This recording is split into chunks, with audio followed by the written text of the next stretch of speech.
datang ke ini ya, ke acara-acara seperti ini. Artinya ini adalah nikmat luar biasa yang Allah berikan kepada kita, ya, yang memberikan yang insya Allah ini adalah menjadi pahala untuk kita bersama.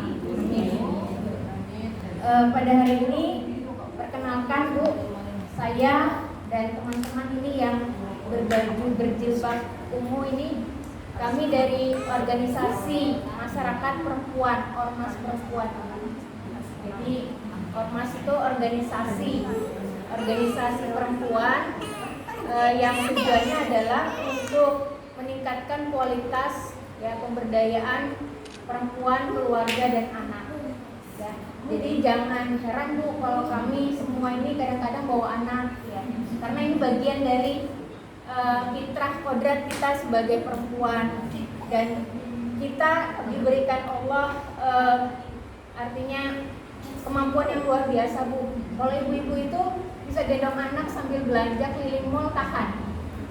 Kalau bapak-bapak itu sebentar aja ngeluh ya Bu, dibawa sebentar mana sih gitu ya. Nah, alhamdulillah kita diberikan luar biasa kekuatan sebagai perempuan, di mana kita diminta untuk menyadari kodrat kita ya. Jadi ada aktivitas kita yang di luar ya, di luar rumah, dan juga yang di dalam rumah kita tetap jalankan. Nah, tetapi sekali lagi yang di luar rumah itu dalam rangka kita mencari ilmu. Karena tujuan utama kita sebenarnya ya adalah tujuannya untuk dalam rangka beribadah ya. Maaf Ibu, ada ininya. Jadi tujuan kita untuk beribadah, dan insya Allah jika kita setiap yang kita lakukan di rumah, di sana, di keluarga itu adalah dalam rangka ibadah. Nah, sehingga ketika kita memang meniatkan untuk ibadah, maka itu menjadi pahala. Jadi kalau misalnya hanya untuk sekedar minum saja Ibu, kalau minum yang mendapatkan pahala dengan yang tidak mendapatkan pahala itu berbeda Bu. Dan nikmat tadi ya, nikmatnya itu akan berbeda. Sekedar minum, Allah sudah menjanjikan dalam Al-Quran satu kebaikan akan dibalas ganjaran 10 kali lipat. Jadi ketika kita melakukan satu kebaikan ya, maka pahala itu akan berlipat-lipat kita dapatkan. Nah, bagaimana kalau seandainya kita datang ke majelis ilmu, kita baru niat saja Ibu sudah dapat pahala. Sampai Ibu pakai baju apa semuanya sudah dalam rangka ini ya, banyak sekali pahala sampai kita duduk di sini Bu. Sampai kita duduk di sini, insya Allah barokah. Karena apa? Tadi banyak baca Yasin itu kalau dihitung hurufnya banyak sekali. Kita baca Bismillah, satu huruf, akan Allah balas 10 kebaikan. Bismillah sudah berapa huruf, ya? Jadi banyak tadi itu. Alhamdulillah kita baca Al-Fatihah, An-Nas, ya, banyak sekali Allah balas kebaikan kita. Dan ini adalah pahala luar biasa ketika kita tadi datang ke yang namanya majelis ilmu. Sehingga jangan takut kalau rumahnya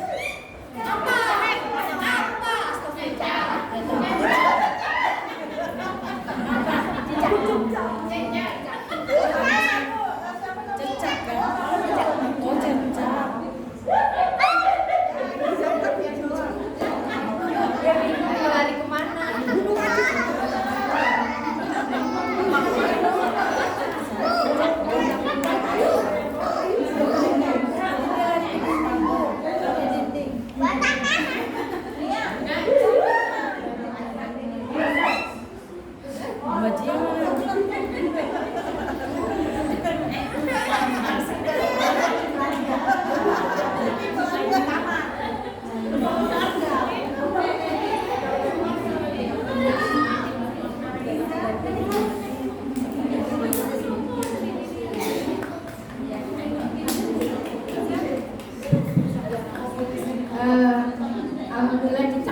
Ada lagi bicara.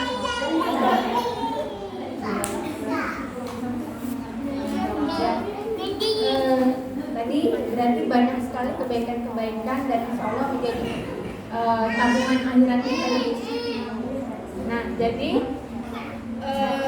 jangan segan, jangan malu kalau menanya mau didatangi yasinan, karena tadi banyak barokahnya, insya Allah ya. Insya Allah banyak barokahnya ketika kita rumah kita itu tadi dibuat atau dilakukan acara yang kaitannya dengan keagamaan. Nah, dalam kebaikan-kebaikan itu mudah-mudahan ya itu menjadi tabungan kita di akhirat kelak. Nah, dan untuk bisa kita ikhlas, lapang gitu ya, untuk bisa memahami apakah tadi ya bacaan-bacaan kita itu sudah tidak sekedar baca gitu ya. Karena kita dulu itu mungkin saya juga dulu belajarnya alifan. Alifan itu bacanya langsung gitu ya. Nah, kemudian ada muncul ikro. Nah, mungkin bagi sebagian yang sekarang itu kalau kita belajar ikro itu kan pelajaran atau cara belajar anak-anak ya. Nah, kita tidak berpikir cara belajarnya dulu, tapi kita bagaimana ya, cara memperbaikinya.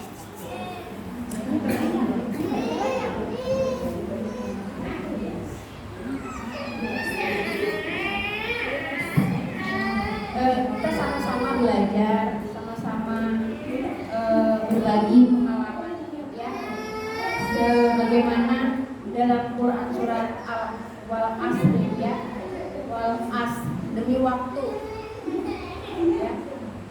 Demi waktu bahwa sesungguhnya manusia itu berada dalam kemudian. Innal insana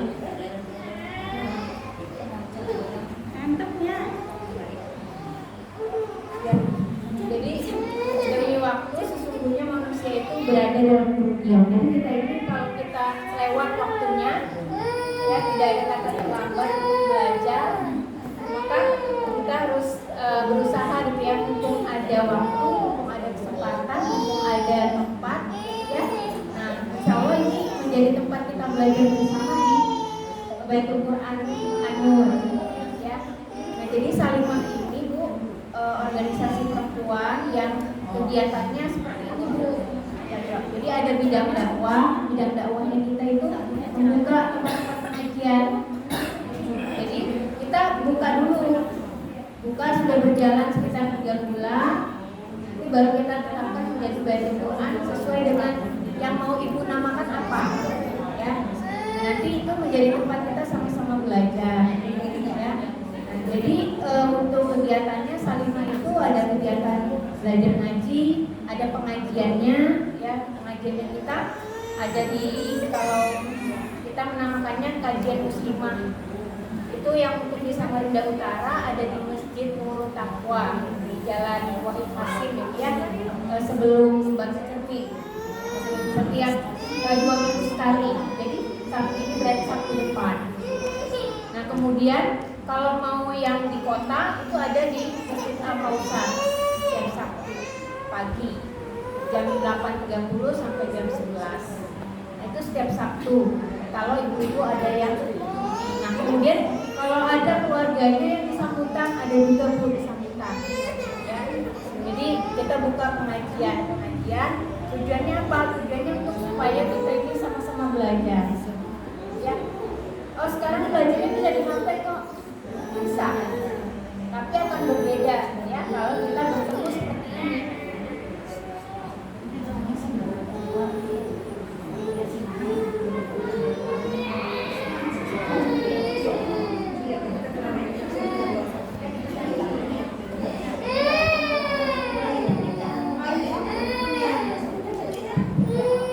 Jadi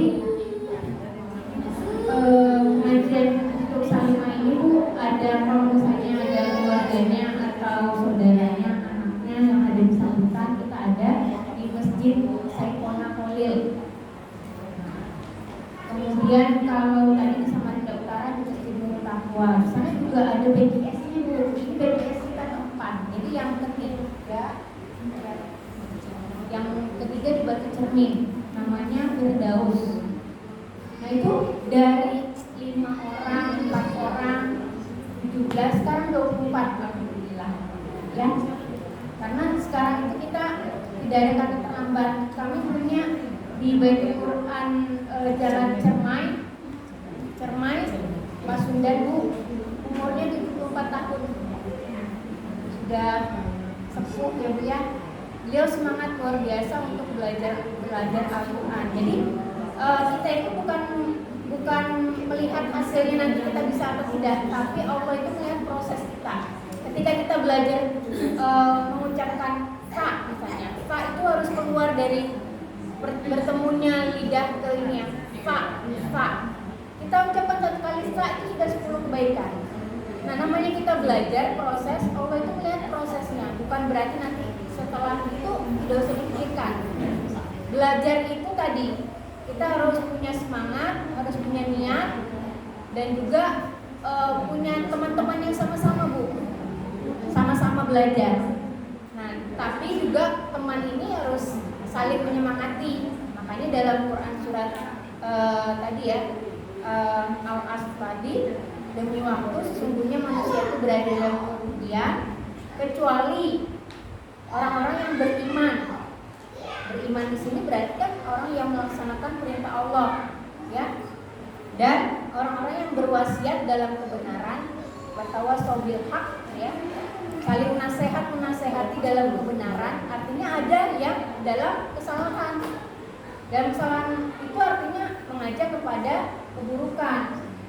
Dan ada tadi ya yang mengajak pada kebaikan, karena ada amal soleh, ada amal salah. Jangan sampai ketika kita mengajak kesalahan tadi menjadi ada amal jariah, ada dosa jariah. Bayangkan Ibu kalau kita mengajak kepada dosa, orang tersebut kita sudah selesai, merasa selesai gitu ya. Contohnya satu, mengajarkan cara mencuri misalnya, cara memotong misalnya. Ketika itu diikuti orang, dia sudah selesai, tapi gara-gara dia banyak orang jadi bisa mencuri. Maka dosanya orang-orang yang karena dia ajari, maka dosa-dosanya akan ketimpaan. Ya. Nah, begitupun sebaliknya, ketika kita mengajarkan kebaikan, satu huruf kebaikan, maka kebaikan tadi tidak akan mengurangi orang yang lain. Satu orang misalnya ngajarin cara kita tadi mengucapkan fa, ya, fa, sampai kita betul. Nah yang mengajarkan dapat pahala, yang diajarkan juga dapat pahala. Nah ketika yang diajarkan tadi ada 10 murid, gitu ya, maka 10 kebaikan itu akan datang kepada yang mengajarkan. Jadi ibaratnya itu jangan sekek, jangan pelit kalau dalam hal kebaikan, ya. Terutama juga dalam hal mendoakan. Kita jangan pelit. Kita kan seringkali kan iri gitu ya. Kalau mau mendoakan orang bahagia itu susah, tapi senangnya mendoakan orang yang sulit gitu. Kamu sulit ya. Nah padahal justru harusnya kita ya senang melihat orang susah, susah melihat orang senang. Kita tuh kan kalau orang senang tuh kenapa sih dia bisa bahagia gitu.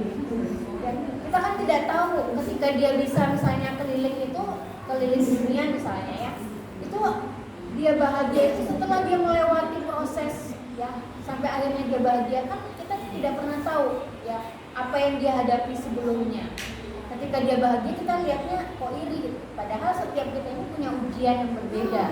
Ya, setiap keluarga, setiap rumah, setiap orang itu ujiannya berbeda-beda. Sehingga ketika kita melihat orang lain bahagia itu jangan susah gitu ya, jangan panas, jangan pusing. Ini yang di sebelah rumah beli kulkas panas gitu ya, yang punya kulkas kedinginan, yang di sebelah rumah kepanasan, pengen juga kulkasnya yang baru gitu ya. Tidak apa-apa, tidak masalah gitu ya. Silakan, karena itu rezekinya dia. Karena kita tidak tahu rezeki Allah yang lain itu untuk kita apa.